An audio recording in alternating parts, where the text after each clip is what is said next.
Science and technology drives the nation's progress and economic prosperity. Yet there is a severe shortage of U.S. students going into STEM disciplines. It is a critical time for STEM education.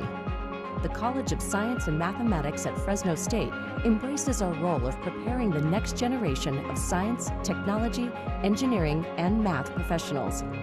Our rigorous and engaging curriculum and programs are designed to give our students the competitive edge for excelling in exciting and diverse 21st century careers.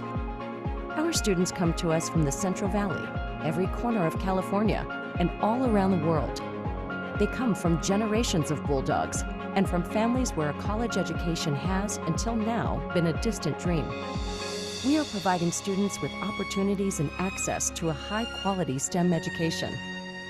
Our students are as diverse and varied as our region and nation, but all share the same true grit and determination and the will to overcome any obstacle in their path. They aspire to improve their lives and those of their families, to transform our communities and our world. They come to us with dreams of solving society's greatest challenges in food, water, health, and the environment, complex problems that are relevant to the Central Valley and the world. We're providing our students with the tools to find solutions to these major challenges. We aspire to unleash the potential of our students and transform them into the leaders that are reshaping our valley. We are leading the way in innovative STEM teaching and research that enables students from all backgrounds to achieve their potential. We're serving as a national model for the integration of teaching and research while developing the skills beyond the classroom needed by a modern STEM workforce. We are growing and developing our region's K-12 STEM educators and inspiring and educating the next generation of STEM students through meaningful outreach. Our Downing Planetarium and Museum welcomes over 20,000 K-12 students a year to learn about the universe. Our Physics Outreach program is reaching hundreds of schools and thousands of students in the Central Valley. We are partnering with industry and regional agencies to solve regional challenges. We are proud of the accomplishments of our alumni who have gone on to important industry positions in the workforce, as well as prestigious graduate programs and highly ranked medical, dental, and pharmacy schools. From dreams to words to character to actions to habits to accomplishments to destiny, the College of Science and Mathematics at Fresno State is growing the next generation of science and technology leaders that are transforming our region. We are strategically located in time and place to help usher in the next revolution in STEM research and education, and to be a positive change agent for the region and the world. Come visit and learn more. Join us in our journey.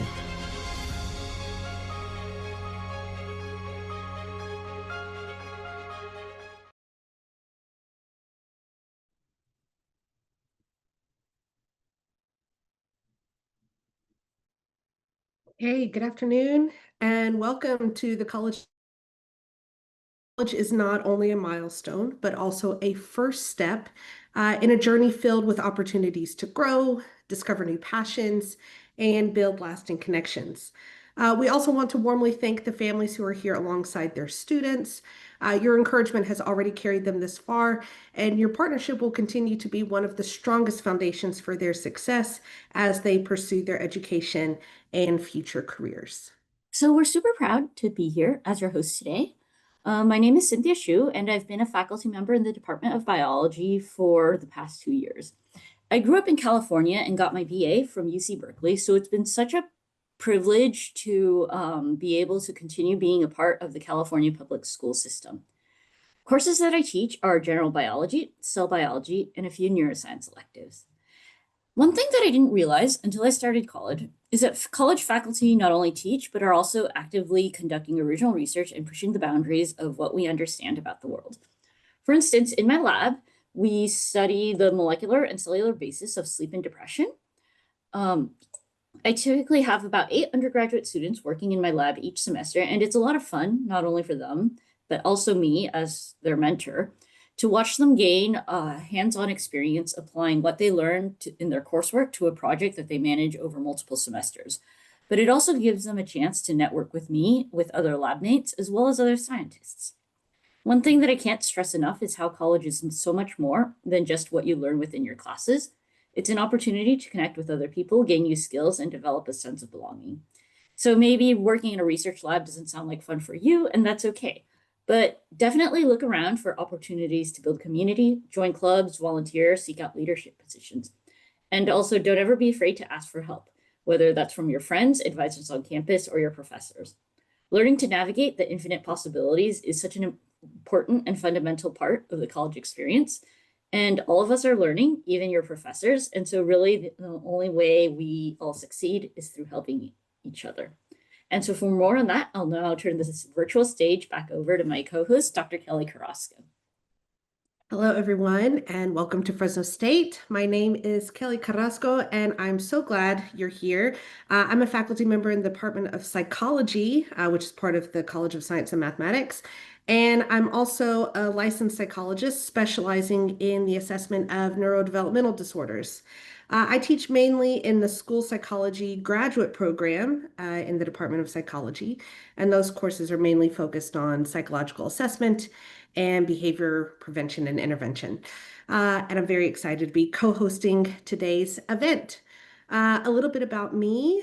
I'm originally from Dallas, Texas. I earned my bachelor's degree from the University of Texas at Austin, and then I went on to complete my master's and PhD from the University of Florida. Now, growing up, I didn't have a whole lot of opportunities to travel. I like to joke that my summers were spent doing the Texas Triangle between Dallas, Houston, and San Antonio. But then as an adult, as I started to, after I went to college, higher education really opened doors for me that I never really imagined or knew existed. So I've had the chance to live in Canada, in Japan, and New Zealand. And because of my experience in higher education, I've been able to travel the world. So that's why I am a very strong believer in the power of education. It changes the opportunities you can access, and it can completely transform your life. So seeing so many of you here today is exciting because I know the journey you're starting has the potential to open those kinds of doors for you too. When I'm not teaching, I spend a lot of time working with students on research. And if there's one message I want you to hear again and again, it's this: take the time to meet with your professors and get involved in a research lab. In my lab, we blend psychology, neuroscience, and learning.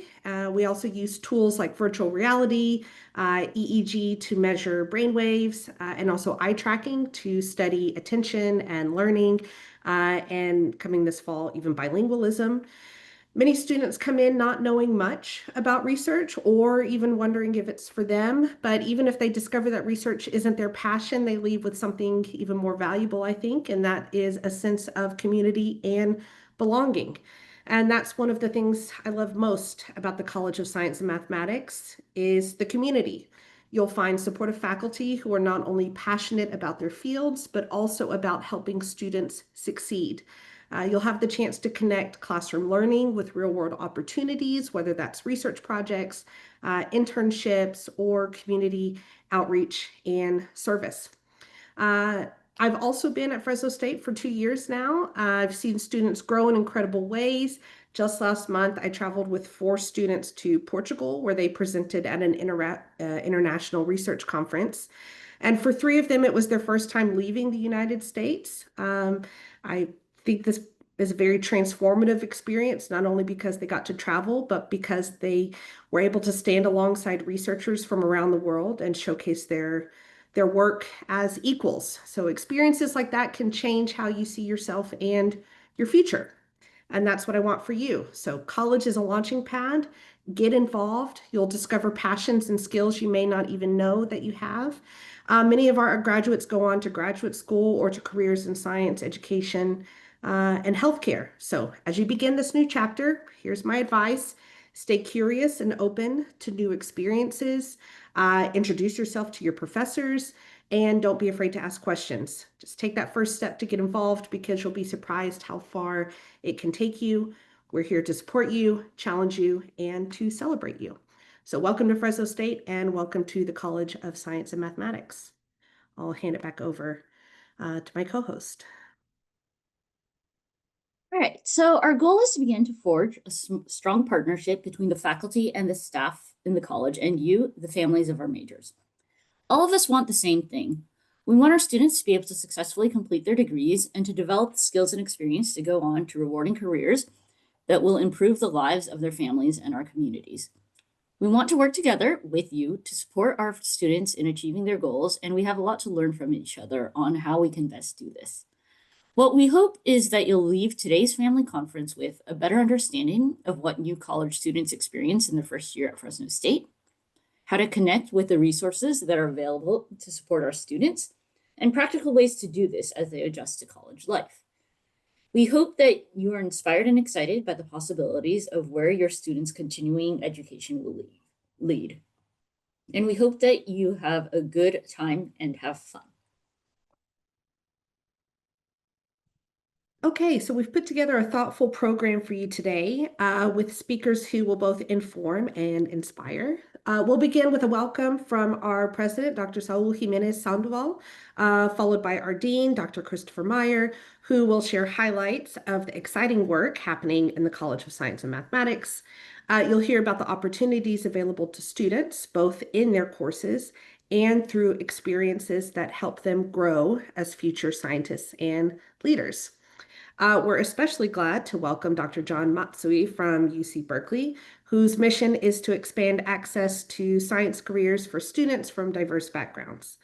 We'll also hear from Ms. Kelly Russell. She is the Assistant Vice President of Student Financial Resources, who will provide a helpful overview of financial aid and scholarships. Then Dr. Rosa Toro from my own psychology department will share practical strategies to help you get the most out of your classes. Later, you'll hear from a panel of students who will share their experiences and offer advice to those just beginning their journey here. We'll close with remarks from our Senior Associate Dean, Dr. Joy Goto, and give you information about how to connect with us after the conference. And to keep things fun, don't forget about the CSM prize wheel. We'll be giving out gifts throughout the day. We have a full schedule, so let's get started. Let me move.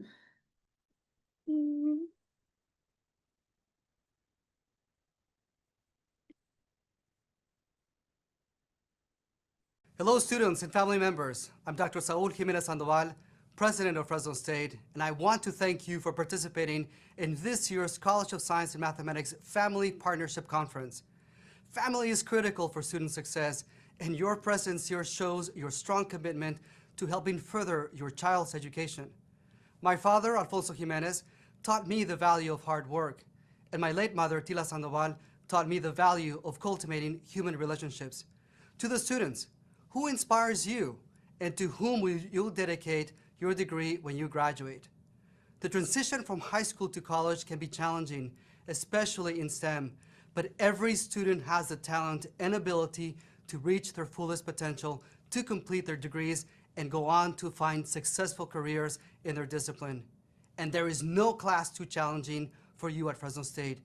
We have the tutors and resources you need to pass them. The need for STEM graduates has never been greater.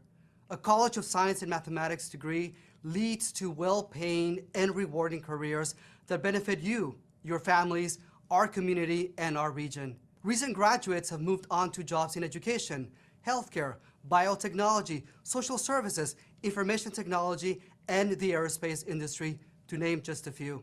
I thank you again for participating. I hope you will stay engaged with the College of Science and Mathematics through the family partnership and throughout your students' time here at Fresno State. Go Dogs!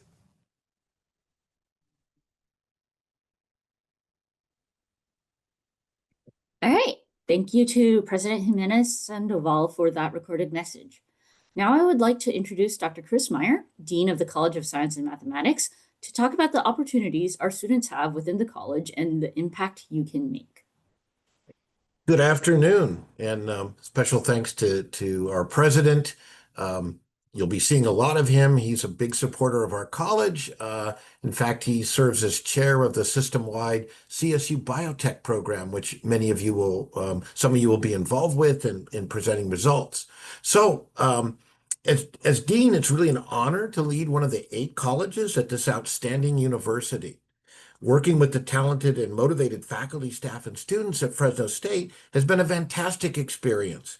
I've walked in your shoes. I graduated from sister campus Chico State in chemistry and came from a small rural Northern California town, not unlike the Central Valley.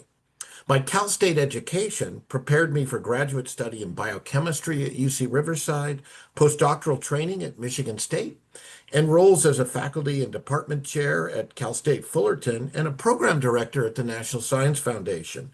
So congratulations on choosing Fresno State. Our faculty and students are exceptional. I think you've already experienced that. And you're now part of a vibrant, diverse community dedicated to your growth and success. Our hands-on approach develops technical, critical thinking, and interdisciplinary communication skills that are so vital for 21st century STEM careers. A degree from our college opens up many rewarding career paths. Some familiar, others new and exciting. You've already heard from our MCs about some of those careers. And parents, I encourage you to explore these possibilities with your students. Our expertise spans mathematical, biological, and behavioral sciences. We're united by curiosity and a drive to improve the world. We tackle many challenges, including in food, water, energy, health, and the environment, issues vital to the Central Valley and to the whole world. Collaborations across our diverse disciplines allows us to solve problems that no single field could address alone. So many Fresno State alumni are making a big difference in the world, as you heard, in education, research, healthcare, industry, just to name a few. And you'll have an opportunity to meet alumni and older students and contribute to research, present at national conferences, and co-author publications. And often that will be within a few years. So this work demands dedication from students and families, but the rewards are enormous. And you're not alone in this journey. We're here to support you every step of the way. Today makes the start of a partnership that will help you succeed and contribute to progress, prosperity, and well-being. So Excelsior. Thank you. Thank you, Dean Meyer, for those welcoming words. Now, I am delighted to introduce Dr. John Matsui. Dr. John Matsui is a product of the California public school system and grew up in a low-income household in the flats of West Berkeley. His training is in evolutionary biology and science education. He co-founded and directs the Biology Scholars Program in Berkeley's Department of Integrative Biology, while serving as an assistant dean for biological sciences at UC Berkeley. His outstanding work has been recognized by the 2014 SACNAS Distinguished Mentor Award, and in 2015, he received from President Obama the National Science Foundation Presidential Award for Excellence in Science, Mathematics, and Engineering Mentoring. Dr. Matsui, whenever you're ready.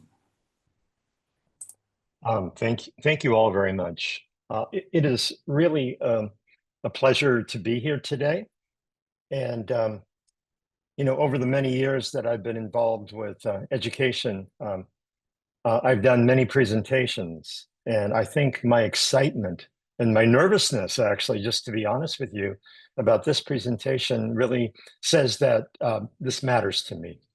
I think that what Cal State Fresno is doing with this opening introduction orientation for students and their families, I think is really, really excellent. And I'm really happy to be part of this.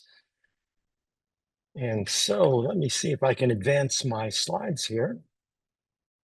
So I want to say congratulations. The hard work that you, the students, have put in and the support that your families have given you, I really, really do admire that. You will hear from me shortly a little bit about my story. And I feel that we need to congratulate ourselves, especially in a world today where there are many disturbing and disturbing things that are going on. And I think that we need to celebrate our successes. So congratulations. Just a little bit about my background and history. I'm the first in my family to go to college. I come from a low income background. And this is the profile that I may be sharing with many of you out there on this Zoom today. It matters. It matters not only because our histories, our personal histories are important to us individually, but in terms of the work you will choose to do someday, you'll remember. And I think that our personal histories really do inform what we do as professionals. And so as a future scientist, policymaker, as a future physician, as a future whatever you choose to do with your passions for STEM, I think that our backgrounds do matter. And so I am especially happy to welcome you here today. And this term, professional is personal, I think really, really does matter. Again, as I was saying, what we do professionally is in fact influenced, in fact, maybe guided by or heavily influenced by our personal experience. And I think this is a theme that we need to remember. We do need to remember when people ask us, why is it important for there to be diversity in the STEM fields and STEM careers? I'm going to be talking with you about a program that I started some 30 years ago called the Biology Scholars Program. And here you see a picture of me and my students. And the question, if you want to take a look and see what BSP or the Biology Scholars Program is like, take a scan of this QR code and go to the BSP website. But if I were you, I'd be asking the following question: what does BSP have to do with today's event and with you? I'm at UC Berkeley. You're about to enter Cal State Fresno. I am not teaching, and you've heard from a couple of Fresno faculty. I am not teaching, and you will not be in any of my courses. And so why is what I have to say relevant to you? And I think the relevance comes down to we all care about students, whether it be at Berkeley, Fresno, or wherever students attend. And because diversity is really an important focus for many, if not all of us, maybe some of the words that I have to say after 30 years of experience with the Biology Scholars Program and some 4,000 students might have some relevance to you. So I would have you, just give me your attention for the next few minutes. So BSP, what is BSP? BSP I could describe in terms of the type of support, and some of this support was referred to by some of the faculty members, by Dean Meyer. But I think it's really, really important to listen to students and what they have to say about their experiences. And so for those of you who are entering students, take a look at this. I asked my students to write a 6-word story. Really, really simple. In 6 words, tell us what BSP means to you. And here are some of what my students have said. BSP has defined the statistics together. I think that the expectation for students who come from low income and first to college backgrounds is that STEM may be too difficult and they won't succeed. But the statistics over the last 30 years of my first gen low income students really shows that we defy the statistics. And success is not just about what the individual does, but what the individual does in community. And I think this idea of belonging and community that we referred to earlier, I think that this is really, really critical. And so I do agree with what was said earlier, and so do my students. BSP, encouragement when it's needed most. I think the president really talked about STEM being challenging. We all know that STEM is a very challenging pursuit in terms of a major as well as a career. And things may not always go well, but success is not about being perfect. And I think we should all keep that in mind. It's not about perfection, but it's about what you do in the face of falling, possibly failing. And my students can attest to that. The straight line path is not something that many students experience in STEM. Those of you that are coming from high school, you may have been a 4.0 or higher student at your high schools. Cal State Fresno is not high school. And you will face many, many challenges, but you will rise to those challenges and you will rise together. And I think the importance of community is really, really critical. So encouragement when it's needed most. BSP is where I discovered my strength. I think that this was also talked about earlier when we talked, when the mention of passion, and also really discovering really what you have to offer, to be pushed, to be challenged, to be motivated, to not have things come easily. I think we rise to the occasion. And through this, we discover what your strengths are, what your passions are. And so through community, through finding a place, through finding a cohort of individuals that in fact can help you, can help support you and you support them, that give and take, I think, is really, really critical, especially in the STEM fields. BSP is believing that I can and I will. I think this is really, really great. Students oftentimes talk about the challenges, most especially in their introductory courses that are oftentimes the places where students decide that they need to leave STEM. If you have a community of students, such as in BSP or such as the community that you will form at Fresno, students can encourage one another, help one another, tell each other that you can do it. And so it's about maintaining the hope and believing that you can and you will. BSP means I am not alone. That's one of the worst feelings possible, is to feel as if you're the only one.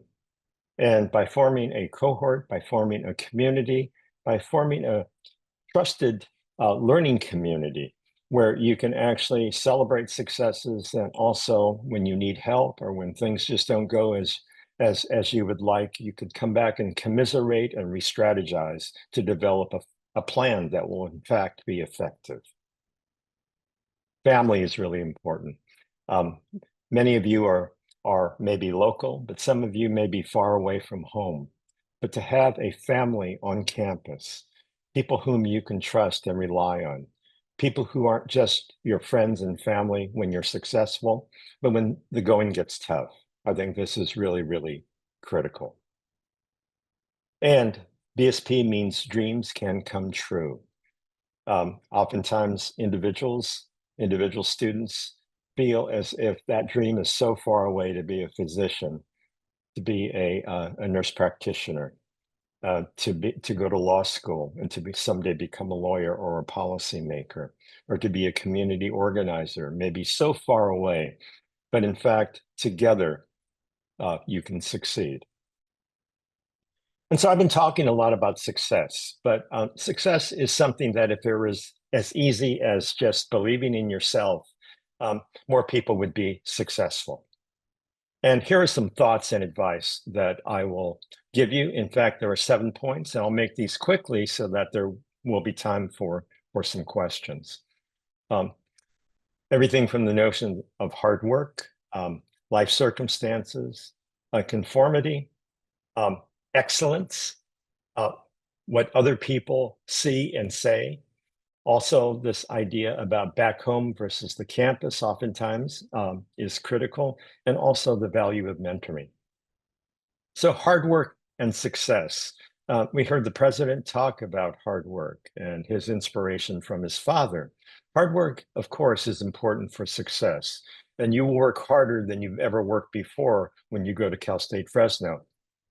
But there's a notion, and I really challenge this notion. And here it is. This is a very simple part of the conventional wisdom that oftentimes students share. If you work hard enough and you're smart enough, you're going to succeed. Now, that may have been true up to this point, but at the university, this may not work. You can work harder than you've ever worked, but you're not as successful as you have been in high school or at your community college. And oftentimes students come to a false conclusion. Because I'm working so hard and I'm not succeeding, maybe I'm getting B minuses and Cs. What do students conclude? That they're not smart enough. And that is really a false conclusion. because not all of us have the same level of preparation. There may be other factors that have coming in. Maybe you're processing information differently than other students. Maybe the teaching and learning styles don't align. There are many other things. And some of you, in fact, some of you students may be working, and work may not give you enough time to do sufficient studying to actually succeed and excel in your coursework. And so please don't fall into this trap. You're plenty smart. And this is about working together and also working with the resources on campus to figure out how to convert your potential capabilities into realities. Starting points in life circumstances. We all don't have the same starting points. Some of us on the Zoom may come from advantage. We may come from privilege. We may have had opportunities. We may not have to work while we're at the university. But others of us may have gone to high schools that may have not prepared us sufficiently to excel at Fresno. We may have to work. There may be other life circumstances that are going on that might otherwise pull our attention away from our ability to show our potential in STEM. And so starting points in life circumstances mean that one size does not fit all. That is to say, what somebody else is doing and how they're succeeding, you may have to individualize your plan. And this is where advice from older students as well as from resources on campus are really, really critical. And we see this, and here's the representation. For some people, this is going to be a straight line going from A to B, from entry to success. For others, it may not look this way. And don't think of yourself as not qualified, not worthy, simply because it may take you a little longer, or the path for you to be successful may in fact be a little different than the person sitting next to you in your STEM courses. The pressure to conform is really something. All students want to be a normal, regular Cal State Fresno student. But in fact, the way you succeed, what your life circumstances are, what your starting point has been, all those sorts of things may mean that you may not have to conform to sort of the dominant narrative. You may have to take a different path. And I think that this pressure to conform, to be like everybody else, I think everybody else may have good information, but it may not fit for you. And so I would have you really take inventory, self-inventory, be more self-regulating, but also learn to whom you should be listening and to decide what path is best for you. Excellence to date versus potential excellence. Some students come into the university ready to succeed. Their experiences have allowed them to have their preparation come close to the expectation at the university. But for others, it's about potential. That is, underexpressed potential. It may take a little longer to grow your potential and to express your excellence. And this is where patience, coaching, working with other people, working with resources may in fact be the case for you. So when you're sitting in your STEM class and people are saying, well, that was an easy test and it wasn't easy for you, that doesn't mean that you don't belong. It doesn't mean that you're smart enough. You may have to find another way. And that other way may be individualized. It may be a way that others may not first accept. And so it's really, really important to really not conform and to really realize that for you, your potential for excellence may take a little longer to be expressed.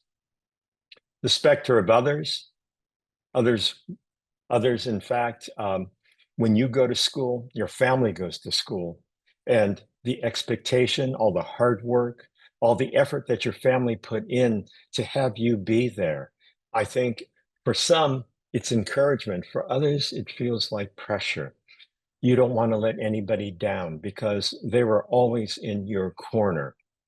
The specter of others may also include other students who may be judgmental or who may be supportive. but the specter of others really weighs heavily. And my students tell me that they're always aware of who the others are in their life. And that's good, but it can also get you off task, keep you from focusing on sort of your mission and the work right in front of you. And so this is something that many students have had to work out.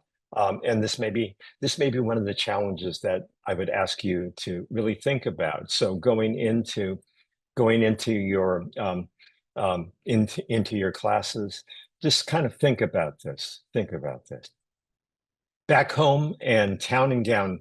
Town and gown refer to town referring to the surrounding community and gown referring to the academic environment, to the university. And if back home is really, really different than your life on campus, then that difference may, in fact, be one of the challenges that you have to face. If people in your classes, in research labs, in your residence halls are talking in the same way that folks are talking back home, your family, your friends, and then the difference isn't very big, and so the adjustment won't be very big. But if the differences are really great, such that back home is really different than the campus environment, that may be another challenge, that you will have to navigate. You being maybe the first in your family to go to college. There may be some growth on both your family's part as well as your part. And that difference between town and gown may, in fact, be something that you need to talk about. You need to talk about.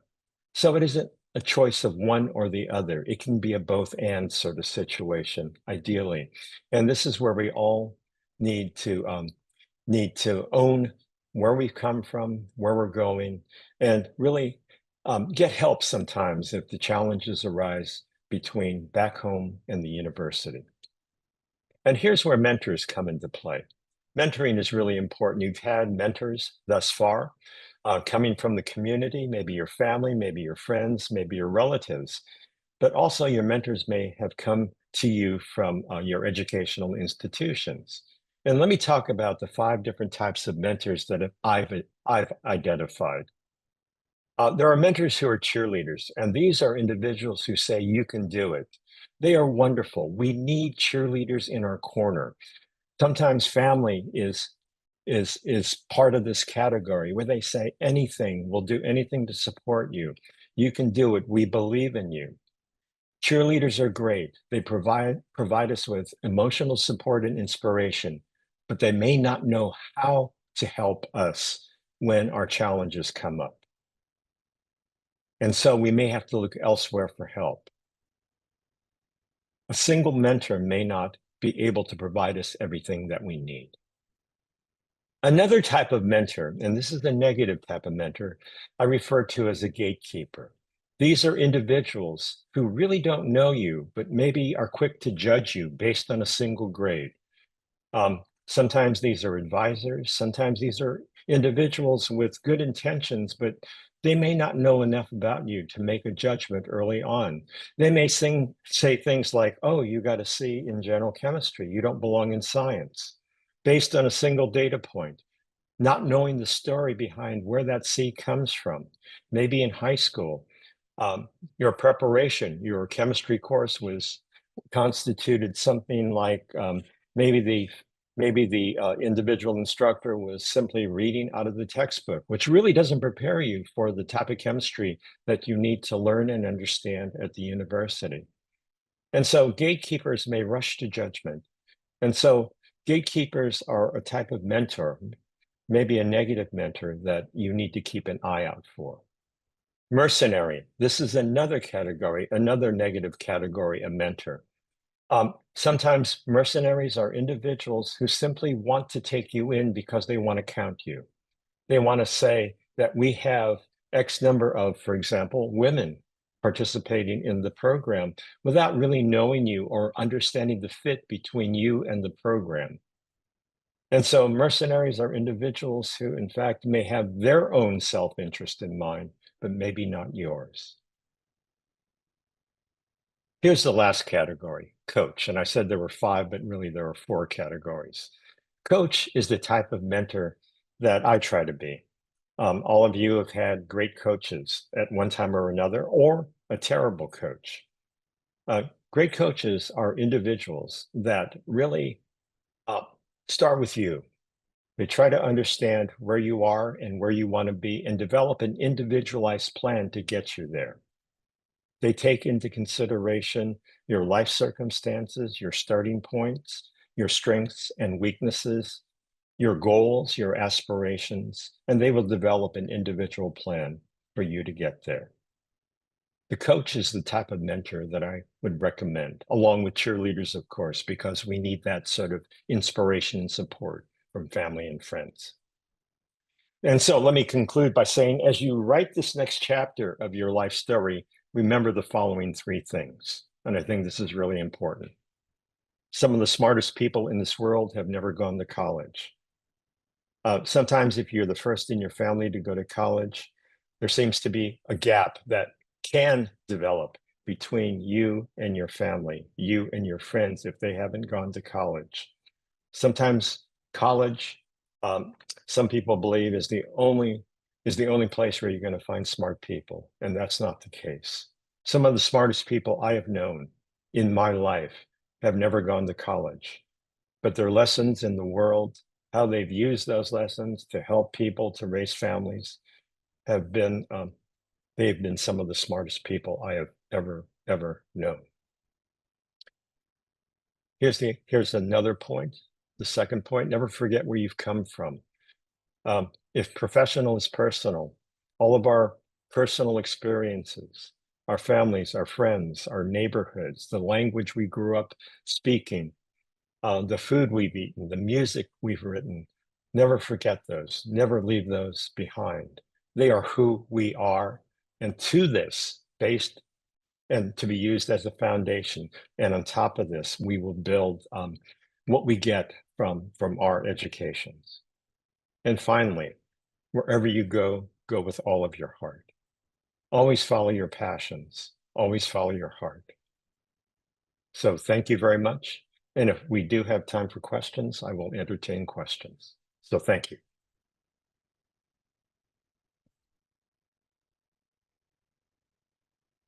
All right, so unfortunately, we're running a little bit short on time, but thank you, Dr. Matsui.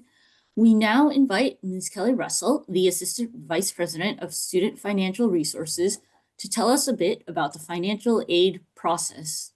Apologies, we now to tell us a bit about the financial aid process and scholarship process within Fresno State. Ms. Russell, whenever you are ready.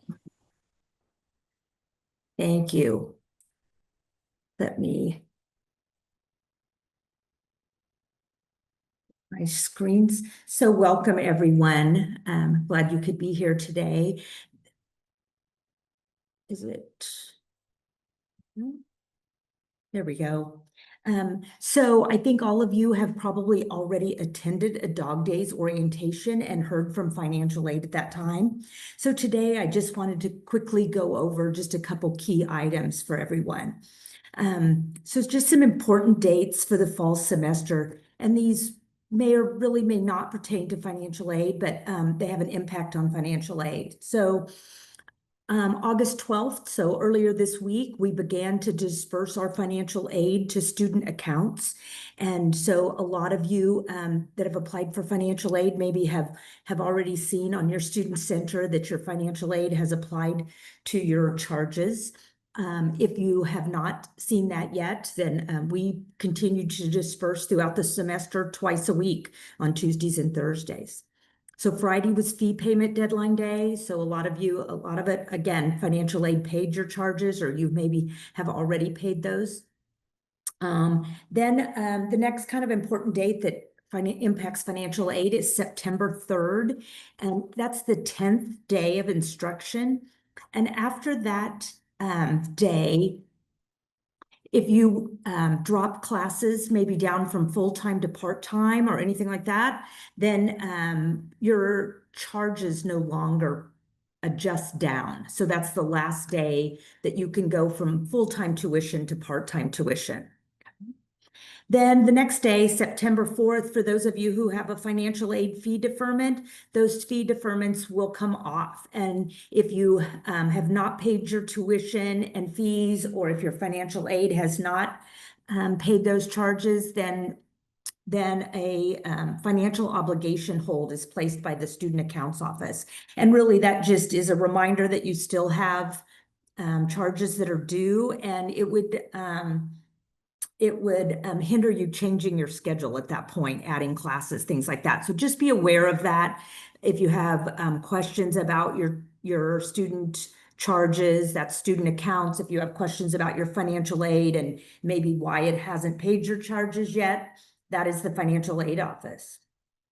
Then September 17th is what we call Census Day on campus. That's the last day that you can add a class to your schedule.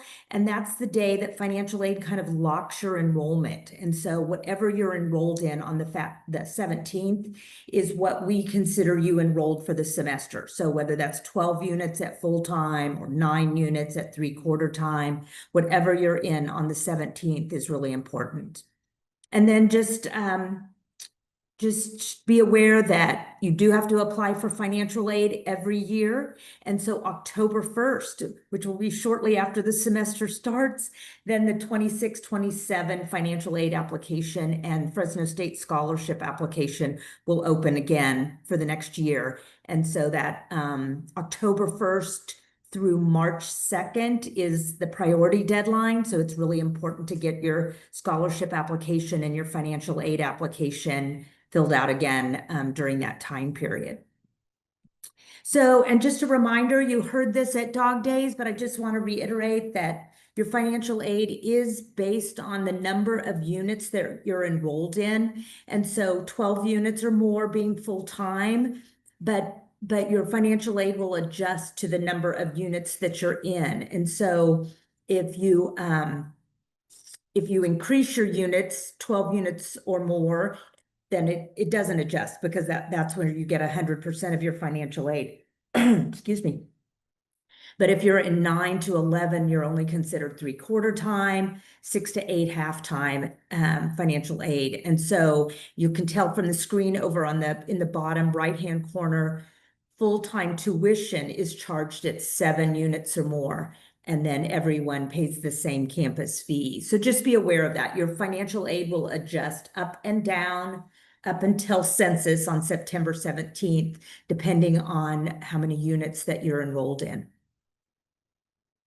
So I get a lot of questions, our financial aid office does, about the financial aid cost of attendance. And this was not something we talked about at Dog Days. So I just wanted to talk about it a little bit today. So under federal and state regulations, we are required to have a financial aid cost of attendance. And the categories of that cost of attendance are set by federal regulations. So tuition and fees, books and supplies, housing, and food, living expenses, transportation, and then what they call miscellaneous or personal.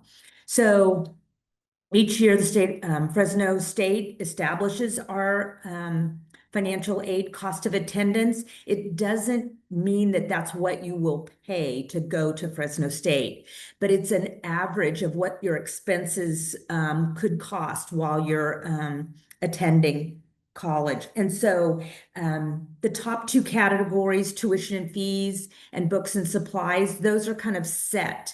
So every student has the same tuition and fees, for example, if you're in 7 units or more, and books are really a kind of a set amount regardless of how many units you're in. But then the other 3 categories can vary depending on where you're living. So whether you're living with your parents, whether you're living on campus or off campus in your own apartment. So, and all of those estimates came from data that we receive through the California Student Aid Commission and the CSU Chancellor's Office. And a lot of that was based on surveys that are sent out to students about what their expenses are. So in the future, as a student at Fresno State, you'll have a chance to participate in those surveys. So then the financial aid office uses that cost of attendance to determine how much unmet need a student has. So that really plays a part in the grant aid that you're receiving based on the student aid index that was determined from your financial aid application. And then also it kind of sets a maximum aid that a student can receive. So at Fresno State, our cost of attendance estimates range from about 24,000 to about 30-ish, 31 maybe, depending again if you're living with parents on campus or off campus. And we received that information on your living situation based on what you put on your Cal State Apply application. So I recognize that that was several months ago when you applied to Fresno State, and maybe at that time you thought you were going to be living at home, but now you're living on campus or you're living off campus. You can change that with the financial aid office. So those are always able to update, and they can change throughout the year too, that maybe you live at home right now, but in the spring semester, you've moved into your own apartment or things like that.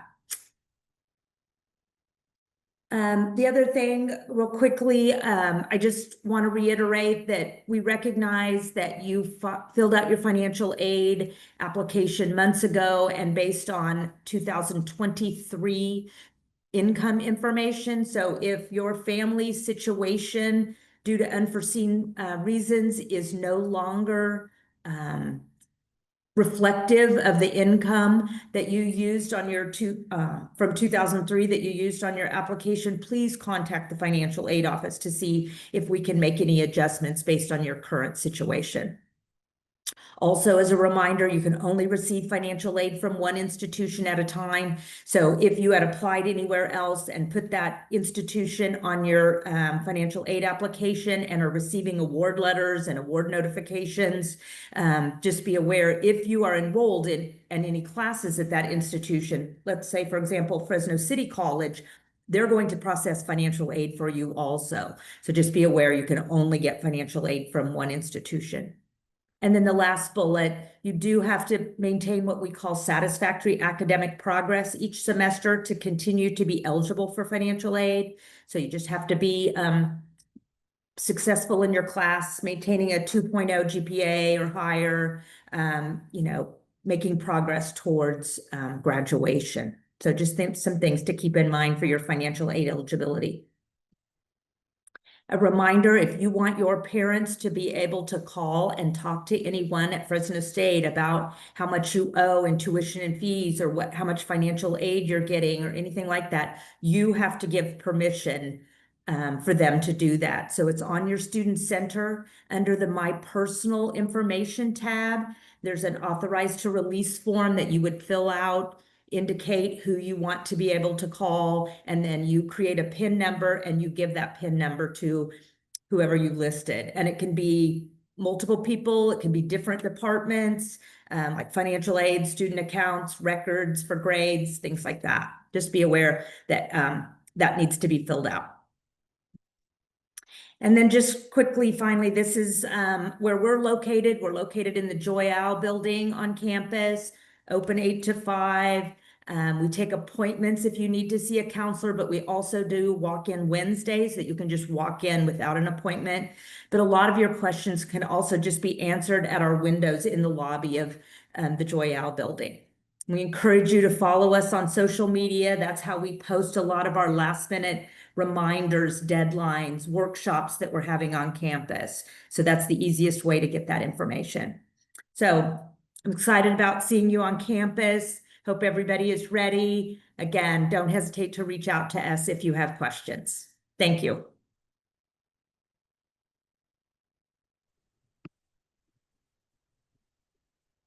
Thank you so much, Ms. Russell, for that really useful information. I'm sure everybody appreciates that. It's now my honor to welcome Dr. Rosa Toro. She's a professor in the Department of Psychology, who will tell us some strategies on how to be a successful college student. Thank you. Great, thank you. Good afternoon. Thank you, Dr. Carrasco. Let me just start my presentation and share my screen with you all. So like Dr. Carrasco mentioned, I'm a faculty member in the psychology department at Fresno State. I've been there since August of 2013. So it's been a good amount of time. And in terms of my background, today I'm going to talk a little bit about, let me see. Okay. Hopefully that's okay. This is sort of aligns with some of the research that I do with students in the psychology department at Fresno State. So I'm going to talk a little bit about how going to college, what that experience is like, really piggybacking off of what Dr. Matsui was talking about. And oftentimes when we think about college, or at least in like, in mainstream media, sometimes it's seen as like, oh, you're leaving home and you're your own person. But for many students, that's not quite the case.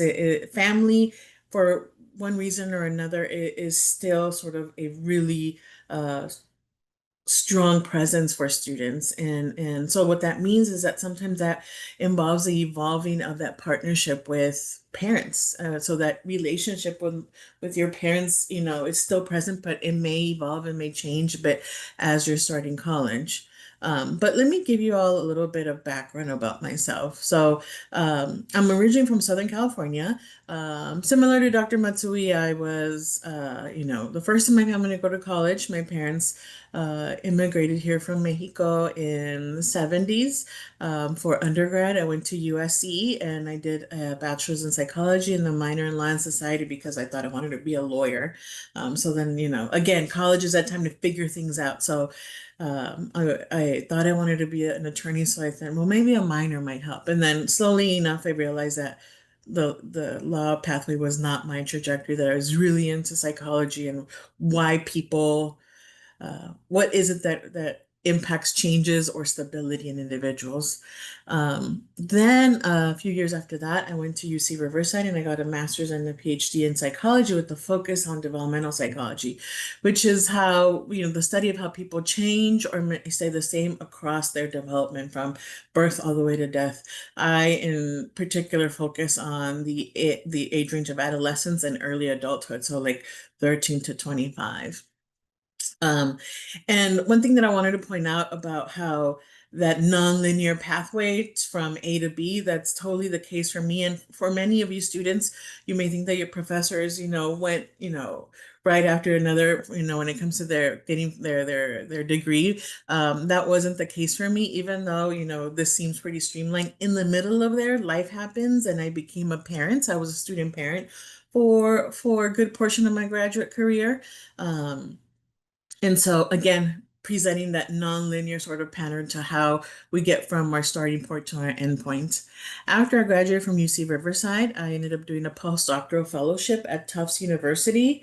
And what a postdoc is just getting extra training, extra experience, extra time to just really develop and find your identity as a researcher, as a scholar in the field. And I was doing research on how housing matters for young children and families, because some of my research did focus on housing characteristics in children's development. And now I've been at Fresno State since 2013. So one of the things that I study is culture. So, what does culture entail? Culture can come from a myriad of different sort of group affiliations, but it really sort of indicates this set sort of protocol in many ways, or this shared values and beliefs that really are encompassed by language, traditions, norms, and art. And it really sets the stage for what's appropriate behavior and what we think is the right or the incorrect response in a given myriad of answers. So culture is one of those factors that I study in my lab, and one that I'm really interested in looking at to see how it impacts or influences individuals' behaviors or development. And then specifically, when we think about culture, we see that there's two main groups for the most part. We have an individualistic culture and collectivistic culture, where an individualistic culture focuses on sort of self-fulfillment, self-development, self-achievement, whereas a collectivistic culture kind of looks at it from a different perspective, such as what I do first and foremost is for the benefit of the collective and then myself. So it's a different sort of perspective depending on the orientation of the culture that we're talking about. Now, oftentimes when we think about culture, it really leads the types or influences the types of things that we do for our family. So the students in the room, if y'all can do me a favor, you can either scan that QR code there or send a text message to Rosa Toro 977 and the message to 2233. This is the first question I have for you all. What kinds of things do you do to help your family? And I'll give it a couple of minutes to hopefully get some answers to come in. And let's hope that technology's on our side. Sometimes it's a great thing and sometimes it's a hindrance.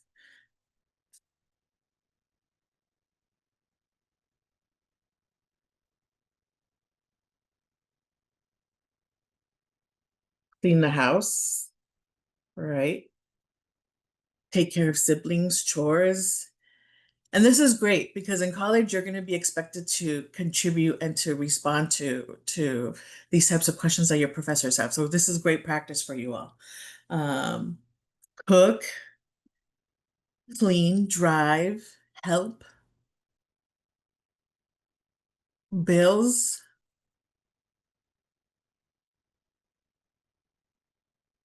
groceries, right? So these are things that we may not even think twice about, but we do it. Many times it can be influenced or informed by our culture. Our culture kind of will say, as a member of the family, these are the types of things you do. Everybody contributes in a certain way. Um, and like many of you pointed out, you may contribute by, helping with cooking, the cleaning, maybe helping your siblings with their homework, being a source of support for your parents. I know for myself, I was often the translator for my mother when she was going to a doctor's appointment, or translating for my parents when we had child conferences. So there's different ways in which individuals, in particular, we're thinking about that parent-child relationship, contribute to that functioning of the family on everyday functioning. So and these things are called filial responsibilities. And these are things that involve a sense of duty to the family and to help fulfill the physical and psychological needs of family members. So all those things that you're doing, and you may call them chores or things that I have to do, in research, we call those filial responsibilities. Now, the big question here that we also ask, and I'm interested in as a researcher, is the why. Why do you help with the cooking, the cleaning, the chores, the taking care of sisters, the bills, and so on and so forth? So let me ask you that question. So why do you choose to help in that manner?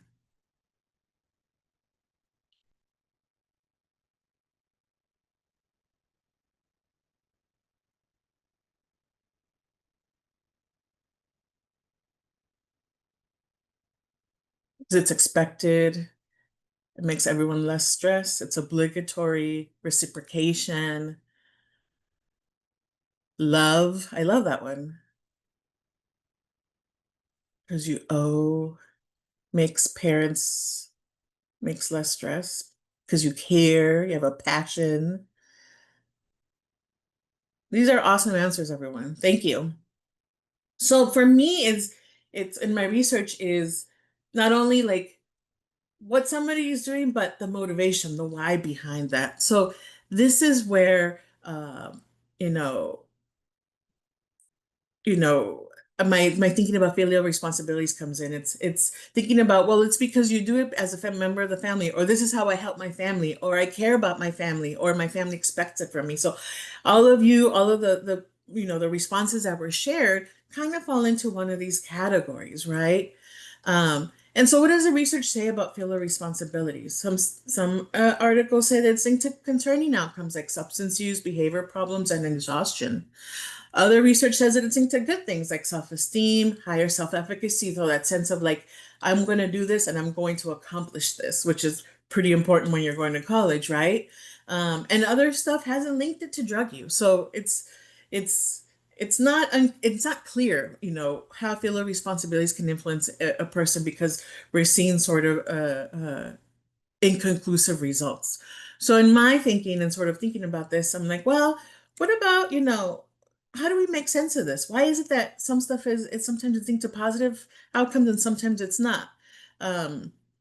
I wanted to focus on the why you want to do a question. So let's think about filial responsibilities and college. So college is a great time for individuals. It's a privileged time because not only are you getting to study, but you're getting to really figure out who you are coming, into your own. Some of you are going to have jobs. Some of you are still, fulfilling and interacting with your families. You make time to have friends, fun with friends at college. And of course, that top right, image there, going to class is one thing that you might want to try doing quite often, right? But when trying to juggle all these things, where do filial responsibilities come in? How are you going to navigate all these things? And that's what I'm interested in, is how is it that our college students, because they have this sense of passion and love and concern for their families, how are they navigating all these attending responsibilities, and how does that impact them? And so what I want to look at is, well, how does culture have an influence on filial responsibilities? In terms of some of the research out there, they really convey this idea that culture is influenced because individuals discuss how it's a responsibility to do it. It's what I do for the benefit of my family and myself. And it makes me feel proud, happy, or important that I'm helping my family or contributing to my family in this way. So in many ways, some research says that this is really culturally influenced or driven. And in the Latino culture, I do focus a good number of my research within the Latino community. The cultural value familismo is one that's really important, quite prevalent. And it's considered a strength of the Latino culture. And it's really thinking about the family as a core source of support, and a source of like fulfilling certain types of duties. And research does link it to good things like higher self-esteem, lower substance use, and lower rates of depression. So it seems to be called what they call a protective factor. So let's talk about these two things, familism and filial responsibility. So I did a short survey some time ago with a little bit over 400 college students at Fresno State that were Latinx in background. And on the online survey, they did a number of questionnaires, but the ones that we're going to talk about are the ones that looked at filial responsibility, familism, and depressive symptoms. And I focused on depressive symptoms because research shows that when individuals, in particular college students, are experiencing depressive symptoms, that might be linked to other concerning outcomes like substance use, maybe dropping out and not finishing college, or even compromised academic achievement. So that's one of the outcomes that I'm interested in looking at. So I looked at the relationship between filial responsibility and depressive symptoms. So was it going to be linked to higher, lower, or no relationship? Well, what we found is that filial responsibilities, as it was increasing, it was linked to more depressive symptoms among these students. So the more they were doing them, these responsibilities, the more depressive symptoms they were reporting. So then I took it a step further and I looked at, well, what does culture have to do with it, right? Does familism have an influence? Well, here's what we showed. So the red line is those with low levels of familism, so they didn't endorse that value quite as much. The purple ones are the ones with average familism, and then the orange line is those with high levels of familism. So everyone is going up, right? So as filial responsibilities is increasing, so are depressive symptoms. But what we did see here is that having high familism, so endorsing that value of the importance of the family to a high level, was related to less depressive symptoms, even when filial responsibilities increased. So in this case, we found that culture did act in a protective way. But then how do we take this from, speaking in scientific terms, research terms, to real world sort of application? How do we, how does this apply to our everyday life? Well, we need to think about the role of these family expectations while in college. For many of us, and for many of you, for example, for me when I was in college, the expectations to help my family didn't disappear. My family anticipated, and in many cases really needed, the help of the new college student. But what does the other piece of the puzzle have to say here? So we know about, how this can impact students, but, how do parents also play into this? How can parents be an important part of this puzzle that's coming together? Well, parents, knowing this, how do you think you can support your child, your adult child as they're coming to college? So parents, why don't you go ahead and try to give me some answers based on what we talked about, to really, you know, think about those family responsibilities and your son or daughter's sort of entry into adulthood and to college.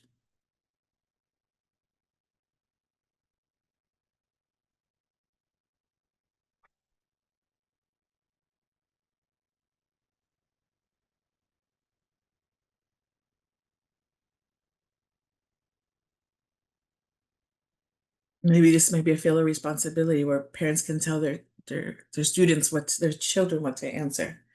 You trust them, right? You encourage them, give them space.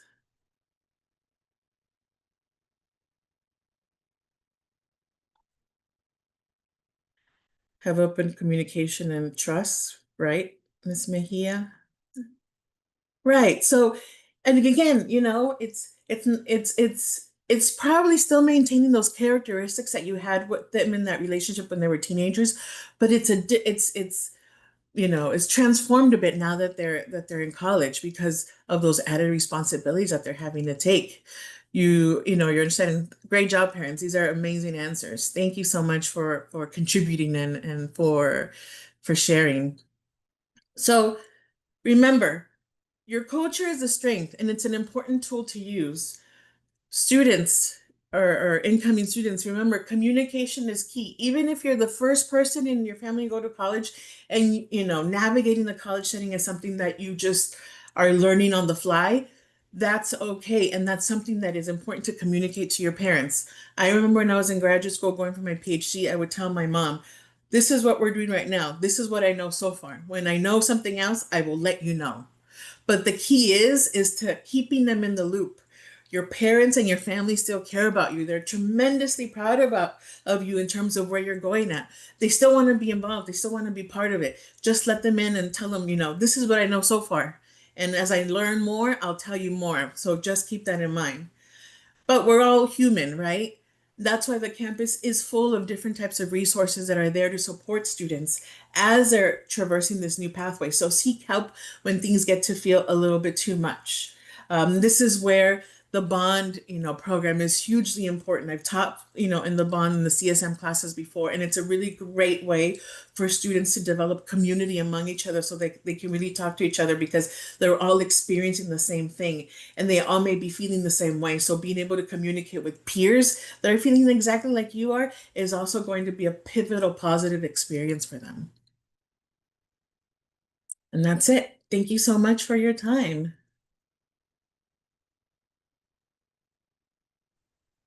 Thank you so much, Dr. Toto. We really appreciate you spending time with us this afternoon. So now it is time to hear from some of our students and parents to provide some words of advice and encouragement to the families of our new students. So I would like to introduce the director for Center for Access to Science for All, or CASA for short, Ms. Lilia de la Cerda, and Mr. Sanad Jawad, Upper Division Academic Coordinator for the Health Professions Pathway, who will moderate our panel.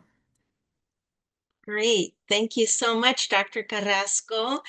So yes, I'm Lilia and I direct the center, or CASA, which is home to multiple programs. So we have programs for health profession students, and then of course we have programs to support students for STEM majors, which are our College of Science and Math majors.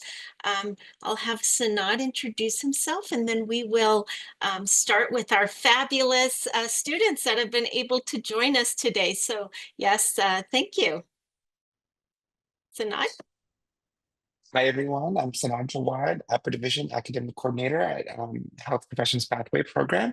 I'm a Fresno State alum, first generation student, and I'm so excited to be moderating this panel today. Wonderful. Thank you so much. Let's move on to our students. We'll go ahead and have them introduce themselves and their major, maybe a little bit about what career they're thinking about or careers. We'll start with Hannah.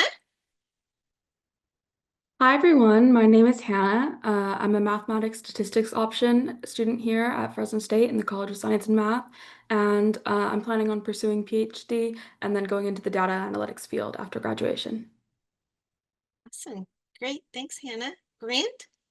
Yeah, hello everyone. My name is Grant Provencio. I am a senior biology student here at Fresno State.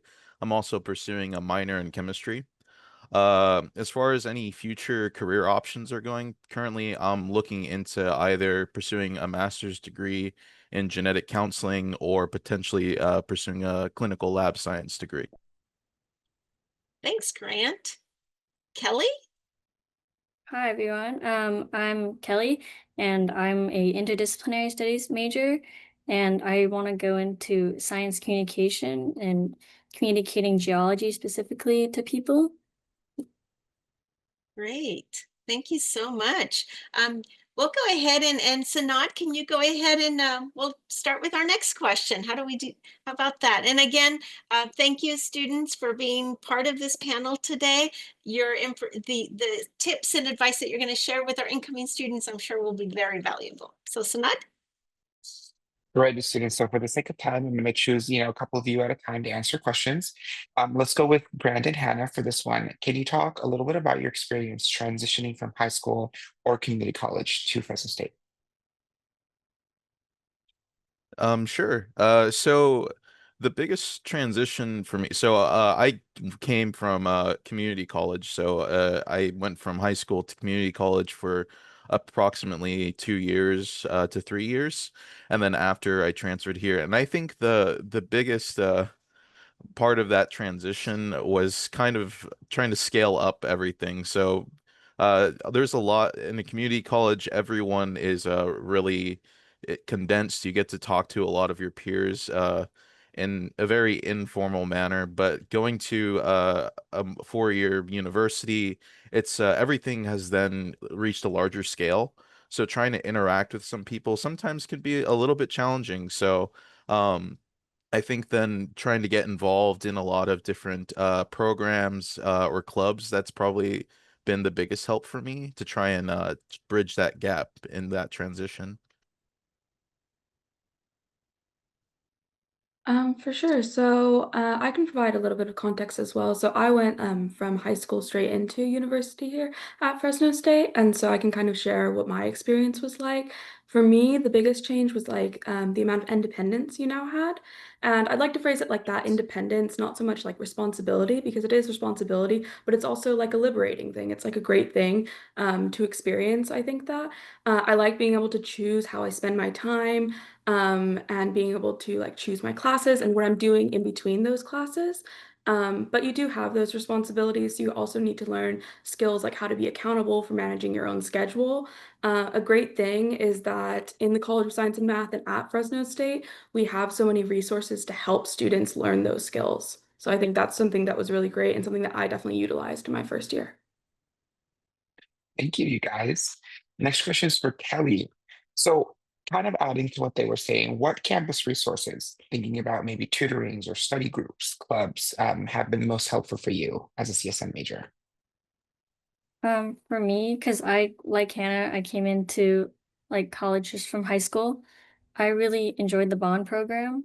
They really connected us with like advisors and how to be more responsible and a bunch of science like skills that are really important.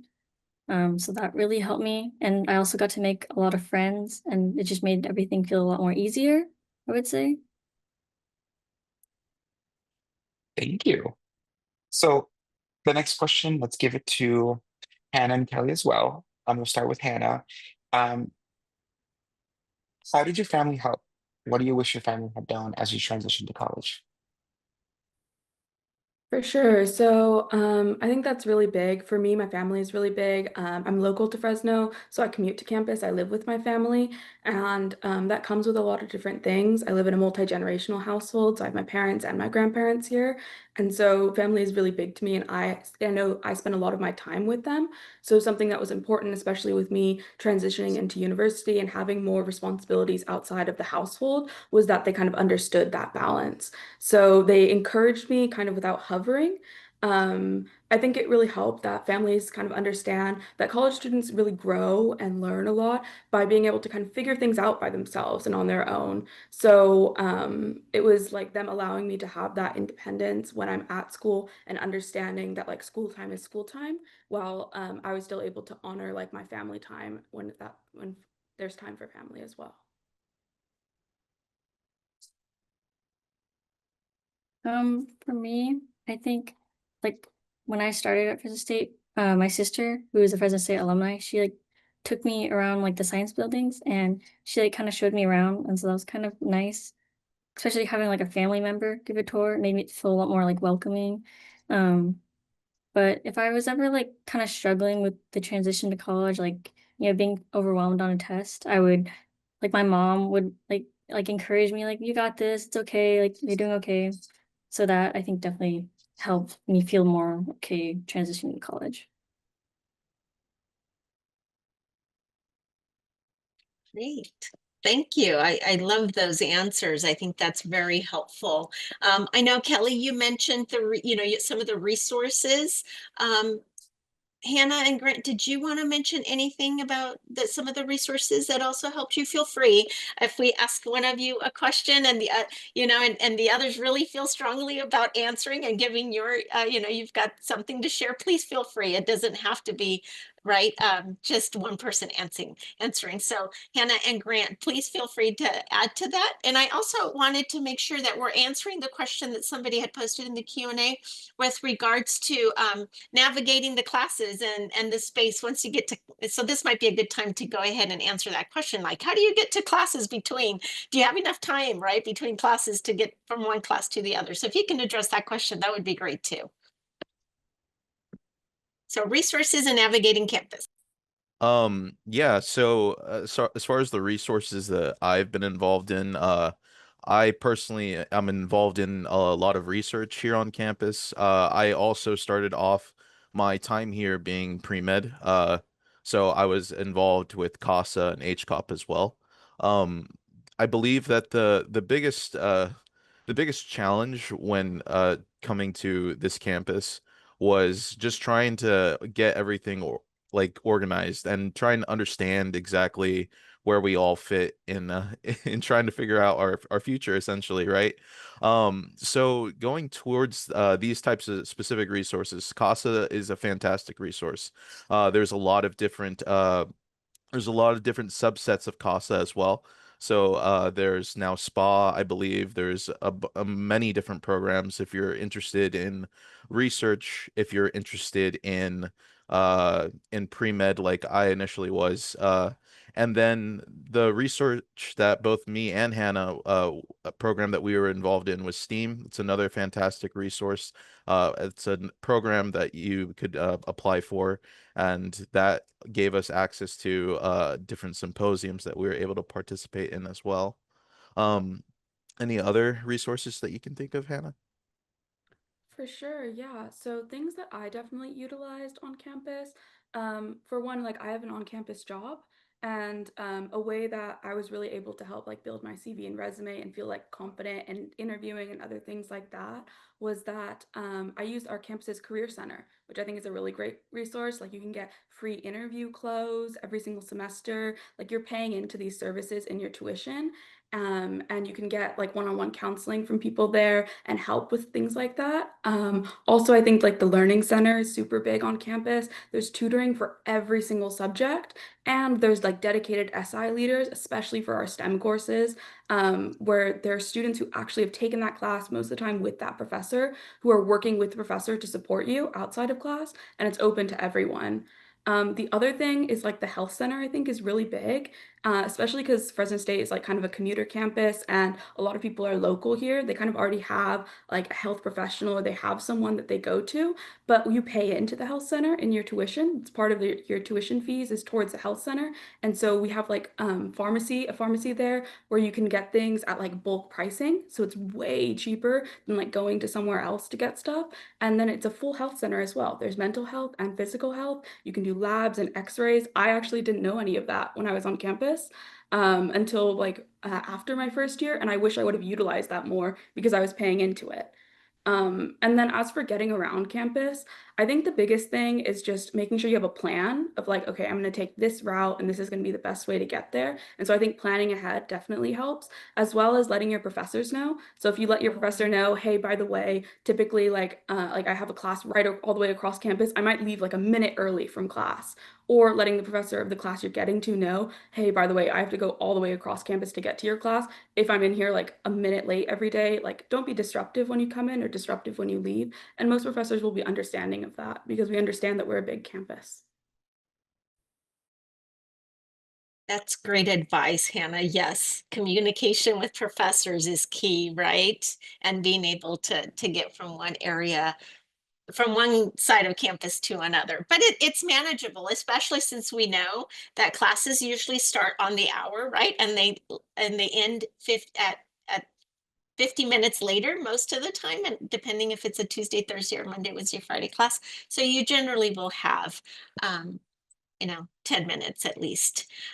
Yes, and so thank you, Alejandro. I did see somebody with a raised question, and Jaslyn Gutierrez, if I see your hand here, feel free to post your question on the Q&A, because I would love to be able to answer your question, or have the students answer your question. Okay, so I know some of you have mentioned the balancing, right? Balancing life and school. But can you talk a little bit more about exactly how you do that? How do you balance coursework with your extracurricular activities and your part-time job? And maybe sharing a little bit about what tools do you use? Do you use Google Calendar?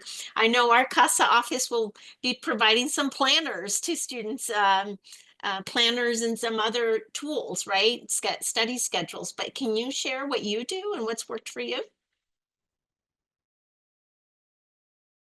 I can answer that pretty succinctly. So, me personally, I to have a part-time job working as a lab technician at Fresno City College. Um, and before that, I used to be a tutor also at Fresno City for chemistry and biology. Um, so I think the most important aspect for me in regards to your course schedule is that there actually is there's a calendar and then a class schedule breakdown for you on that student portal, so it can give you a block section for when you have classes. So that allowed me to essentially work out where I can plan out my hours as far as my part-time job goes, and then I can plan out times where I might be able to study before class. I might be able to maybe even go home for a certain time to just relax and decompress before my next class. So a blocking your schedule is essential to try and to decrease a lot of the stress level, especially, and to be able to map out a lot of your other responsibilities as well. I'll chime in that I also really use my Google Calendar for literally classes, work, hang out with friends. It organizes like my brain, so I don't have to worry about if I'm spending too much time on this or that. But I think I also for me it took time to realize when I kind of need to say no to things. If I'm like hang out late with friends and like I have a test next day or work, I need to like know my limits and know how much time I have for me. For sure, I can jump in as well. I also use my Google Calendar a lot.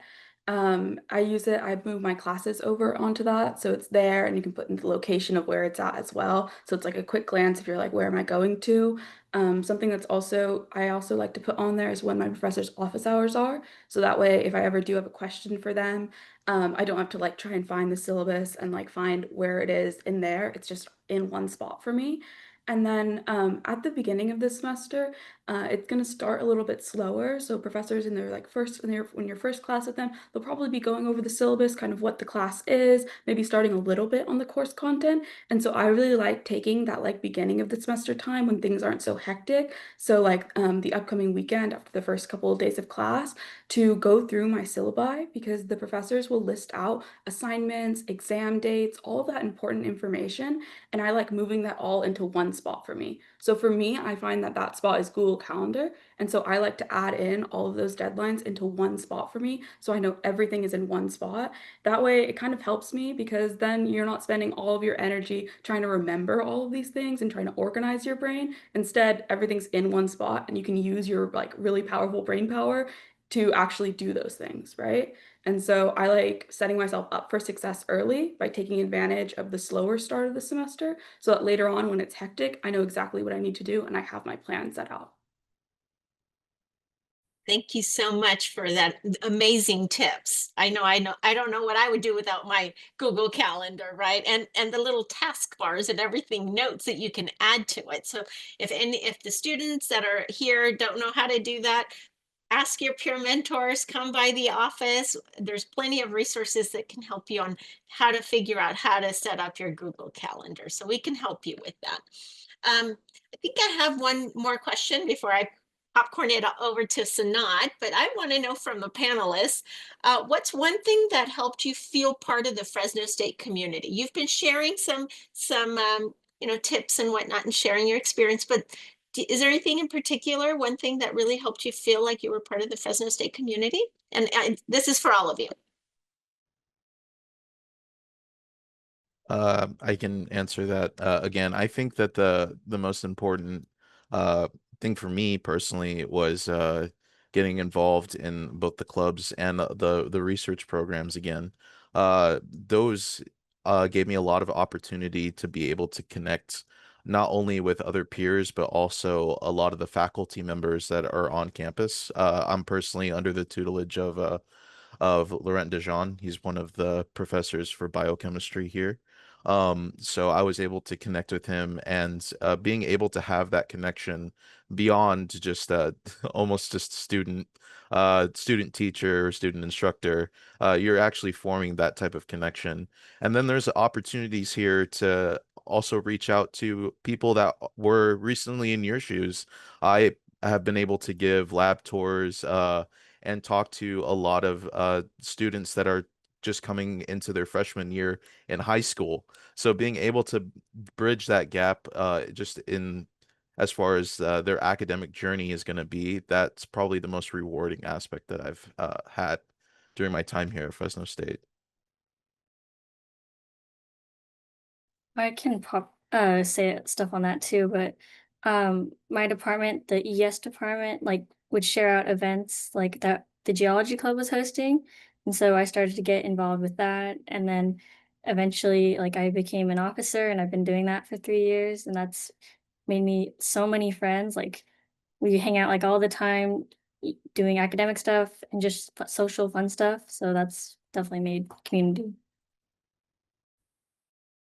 Yeah, I can add that, especially if you're taking like big classes that are like big lecture halls with lots of students in it, it's really, really helpful if you try and form like study groups in those classes. And that can help you connect to people that are learning the same things you're doing. Maybe they have future career paths that are similar with you. And it makes like things that are not so fun, like studying for tests or stressing over things, feel not as bad because now you're doing it collectively together. I would also say like fill the gaps in your schedule. So like now that I'm kind of an upperclassman, I'm able to register for my classes a little bit earlier, so I get a nicer schedule. But in my first years, like I remember my schedules were had really big blacks, like big blank boxes in them where I didn't have anything. And so I would use that time and I would go around campus. I would see what's going on campus. What clubs can I join during this time? Like who's giving free stuff out? Who's giving free food out? And go to all of these different events and stuff on campus because you're there and you have the time. And so I would say fill those gaps in early on because then you'll start to form connections that will carry on into your other years in college as well. Thank you, students. So the next question, I think is a topic we don't talk, often about, and it's, managing stress and maintaining your mental health. So what are the strategies that you guys used before? Uh, for me personally, I have a lot of anxiety, just general anxiety. I would probably classify it as, and that comes from a lot of my history in regards to just general stress in academics. I was a 4.0 student throughout the entirety of my academic career. If any of you are like that, or any of you were involved in those accelerated courses, that that's really stressful. There's a lot of pressure on you, both from your instructors and from your parents as well. Um, as far as trying to manage that, uh, it's important to just take a breath and understand that you don't have to be perfect in literally everything that you're doing. So it's just sometimes you just need to sit down and like talk to yourself or use a campus resource to try and have someone else like talk to you, or someone that you can vent to. We have those resources available to you, or talk to a friend. This sense of community is something that is important in all aspects, because it's really easy, especially in college, for you to feel alone and to feel like everything is out to get you. And that's never the case. There's everyone around you, and there is a sense of community here. And it's important that you are able to acknowledge that and utilize that for your own sense, for your own mental health, for sure.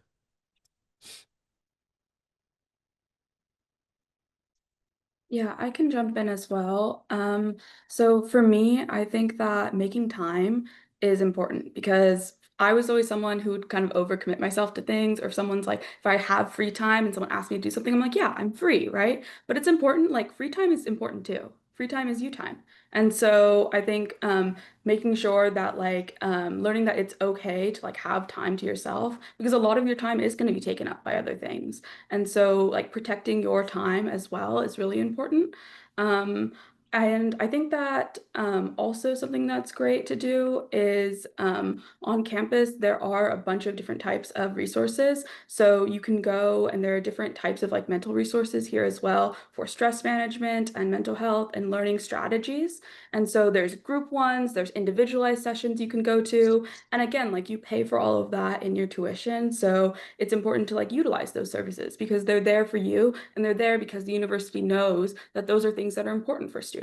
And so it's important for you to utilize them as well.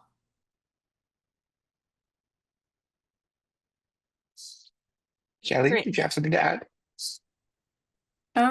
For me, I think I feel less stressed when I know I'm prepared for something. Like if it's the day before a busy day, I'll like know my schedule. And if I need anything prepared, I'll make a little note of it, you know. That just really helps me like just feel at ease with like what's ahead. Okay. Lily, you want to take Yeah. the next question? Sure. So I know we only have a few more minutes left on this amazing panel. We'll have plenty of opportunities for students to connect with each other. So yes, staying involved with CASA and Bond and the other clubs is amazing. I think that's really important to help with that mental health component as well. As we're wrapping up our session, we have, can you just briefly mention how you celebrate your milestones? How do you celebrate? And then we'll move on to our last question for you. Okay, and I don't see any additional Q&A questions, but just know that students can totally reach out to us anytime. Yeah, so celebration, how do you celebrate?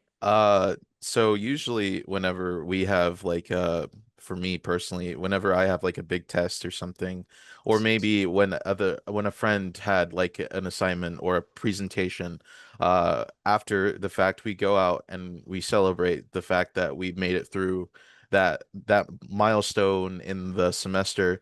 And we just it doesn't even have to be anything extravagant. It can be just us meeting each other to have I don't know, go have ice cream, or uh go to someone's house and just hang out with each other and just enjoy that community. It's important to maintain these friendships, because the friendships that you are going to be making in college have the potential to last a lifetime. And these are connections that are going to be valuable. You might be becoming a doctor, someone else might be becoming an engineer. All of these connections are going to be interconnected with each other, and building that network uh very early on is something that's going to be very important for you.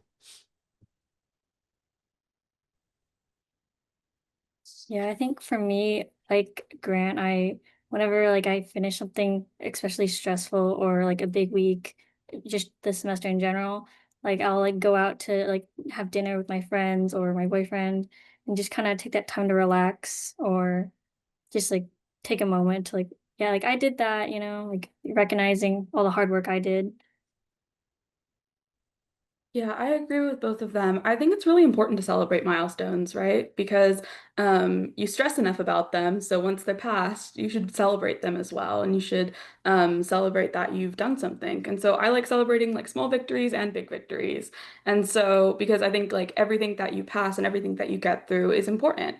And so I feel like I definitely like made an effort to surround myself with like a good group of people where even if something small happens and like I tell my friends or like my loved ones about it, they celebrate me and that makes me happy. And so when something good happens to them, I want to celebrate them as well. And so that can be small things like doing things on campus or different activities or getting food and or it could be bigger things too. And so I think it's really important that we are in like a stressful environment sometimes, especially with like exams and midterms and finals and all of those things.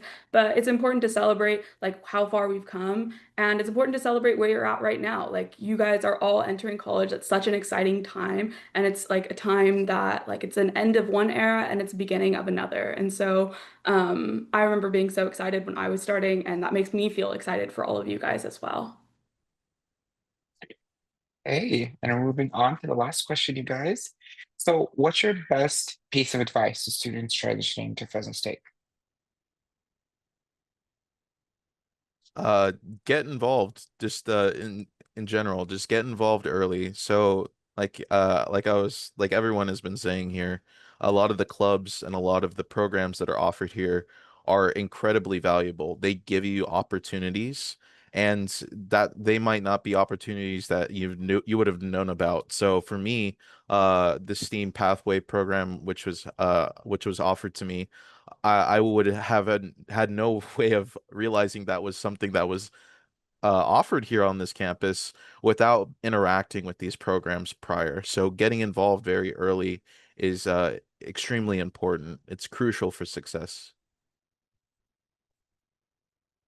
I will say like the same thing, but like, yeah, like don't wait to get involved because now that I'm a fourth year, I know so many people that are like, oh, I wish I got involved in XYZ like earlier, and they just like regret it. And because they like procrastinated like getting involved with the club or an internship because they said, yeah, I'll do it later. But I think starting those connections and getting involved in those opportunities like as soon as possible is like really crucial to helping you in the future and like making your whole life easier too. Yeah, I'll echo what everyone says, but also like be open to asking questions and using your resources. I think college feels a lot more manageable when you don't try and do it all alone. And the thing is, you're not alone, especially at Fresno State. And I know we keep saying like get involved, but it can be really overwhelming to like take that first step because like where do I get involved with? Who's the best person to go to? What do I do? Right? And so something that's great about Fresno State is that we have places you can go to where you're just like, hey, I want to get involved. And they're like, okay, tell me about yourself and let me help you guide you to where you need to go. So like CASA is a great place for that, especially for all of us as college and science and mathematics people that it's really important like they're there for not only for like the health side but also like industry or if you're interested in pursuing further education, and they're there to kind of like gather all of those resources and guide you where you need to go on campus. And so super excited for all of you guys. If you see me or Kelly or Grant anywhere on campus, be sure to say hi. We'd be more than happy to talk with you guys. Congratulations and looking forward to next week, you guys. Great. Thank you, Hannah, Grant, and Kelly. Thank you so much for your wonderful advice. And my piece of advice for you is have fun as well. Don't forget to have fun. So thank you. And I'll pass it on to our hosts. All right. Thank you all so much to the entire panel for your super thoughtful insights. So we're nearing the end of our event today, but before we give some final info, I wanted to invite our Senior Associate Dean, Dr. Joy Goto, to provide a few closing remarks. Well, good afternoon, everybody. We hope you found our Family Partnership Conference engaging and enlightening. And it really has been a pleasure to share more about our college. And we are here to support you as you work towards your degree and what I hope will be a very rewarding career after college. It's really a whole new world that awaits you, and you are on a meaningful and very memorable path at Fresno State. Our mission is really to prepare you with the education, research experiences, and interdisciplinary teaching and training needed to thrive as the next generation of STEM professionals. You're capable of solving complex, regional, and global challenges. Science really thrives when diverse teams bring together different expertise, perspectives, and lived experiences to solve problems in innovative ways. And your story is truly a strength that you should be proud of in your path to Fresno State. I hope the words of Dr. Cynthia Hsu, Dr. Kelly Carrasco, Dr. John Matsui, Kelly Russell have really inspired you, along with Dr. Rosa Toro. I especially hope the student panel that we just had gave you a clear picture of college life and how to start strong. And you're going to hear from many other of your peers, ISAs during CSM 10 and Bond.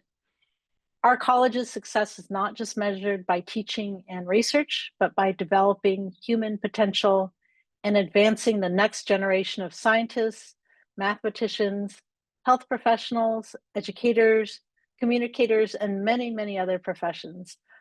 Our alumni are truly excelling in graduate and professional programs, industry and education, making a difference in the Central Valley. And I have every expectation that all of you who are students that are joining us will be those future teachers, scientists, doctors, and more.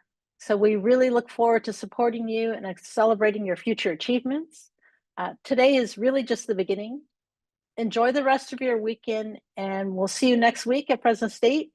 In the words of our dean and our president, Excelsior and go Bulldogs. And I'm going to hand it back over to Dr. Carrasco and Dr. Hsu. Thank you so much, Dr. Goto. As we draw to a close, we would like to look ahead to what's next and how we can continue to be engaged. So please visit our College of Science and Mathematics webpage. This is a great starting point to learn about events and research opportunities in the college. You just need to type in Fresno State CSM, and it should be one of the first links that pops up. We advise you to take a minute or two to get acquainted with the webpage and its sections before the start of the semester. Then also there is the Students tab. Let's see if we can move to the next slide. This is a great starting point for information on available resources. So from here, you can reach the Advising and Resources Center and find links to support systems, resources, clubs, and opportunities for scholarships and research. So we also advise you to take advantage of the hands-on research and learning opportunities our college offers. We can't stress enough how important it is that you network and get experience in the field you want to work in throughout your college journey, whether it be through faculty-student research, internships, service, and community-based learning, to name a few. These experiences are what will give you a better understanding of how the learning you are doing in your classes ties to your potential future work. And then finally, please connect with us on social media. You can scan the QR codes below to visit our Instagram, Facebook, LinkedIn, and YouTube pages. We post important information, upcoming events, and activities, and highlight the work being done within the CSM. Okay, so that brings us to a close of today's program. On behalf of everyone in the College of Science and Mathematics, thank you for spending part of your day with us. Your encouragement and support are such an important part of your students' success, and we're grateful for the role you play in their journey. We hope you found today's program helpful and that you feel more prepared for the exciting years ahead. We look forward to working alongside you and your students and to celebrating with you in the future when they cross the graduation stage. Be on the lookout for follow-up emails sharing info that was talked about today. And we did not have time to spin the wheel live, but we have been spinning it in the back end. So for those lucky winners, we will send you an email about when and where to pick up your prize. Thank you again for joining us. Goodbye for now, and I hope you have a wonderful afternoon. Yep. Goodbye for now, everyone. Have a great afternoon and a wonderful semester to our new students. Thank you.